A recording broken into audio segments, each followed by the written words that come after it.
সুলতানা, ইহুদিরা আয়াতুল্লাহ খামিনিকে মেরে ফেলেছে। এক্ষুনি চিঠিটা জাহাপনাকে দিয়ে আসো।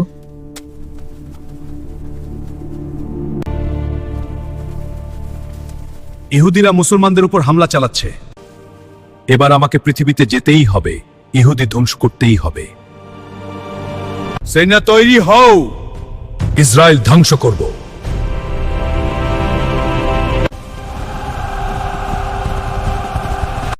সাবধান মহামান্য সুলতান সুলেমান খান, আমরা শান্তির জন্য প্রতিশ্রুতিবদ্ধ। এটা এই যে ট্রাম্প আর নেতানিয়াহু, আমি অটোমান সম্রাট সুলতান সুলেমান খান। এই অবিচার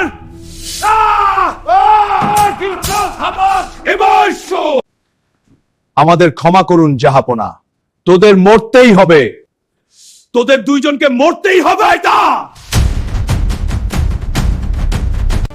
এবার আমি তোমাদের শিক্ষা দিব। প্রথম তীর নেতানিয়াহুর জন্য, এবার ট্রাম্প তোমার পালা। এবার বুঝলে।